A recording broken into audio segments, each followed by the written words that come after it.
Have you guys seen that viral soup dumpling lasagna? Well, I decided to give it a try and put my own twist on it. And oh my god, I'm so glad I made this. This is going to be a staple in my household. First, you want to start off by peeling some ginger. At this point, I normally would mince it by hand. But today, I'm going to make my life a little easier. I'm going to use a food processor. I'm going to add my ginger, my peeled garlic, and my peeled, roughly chopped carrots. I did make a huge batch of the meat filling because after this meal, I'm going to portion it out and freeze it because next time I'm craving it, it'll be much easier for me to put together. I'm not a huge fan of ground pork, so I chose to use my ground chicken instead.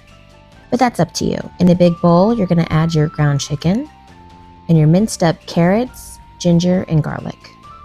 Instead of using a full piece of napa cabbage to put in the layers of the lasagna, I decided I wanted to mince it up also, because I rather have it in every bite when I'm eating the lasagna.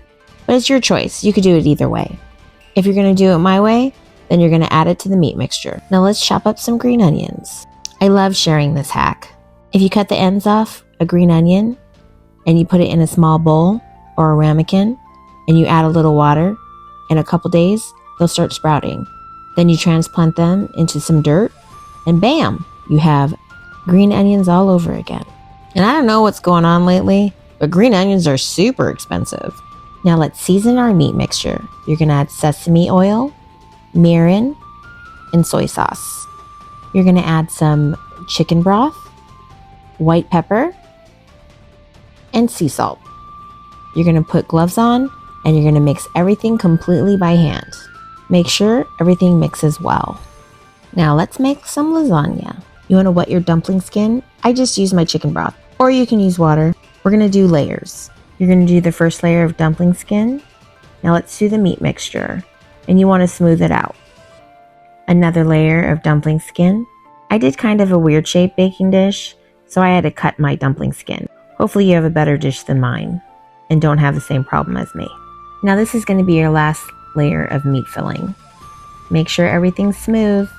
Since this is the last layer, you want to make sure your dumpling skin is completely covering the meat mixture on top.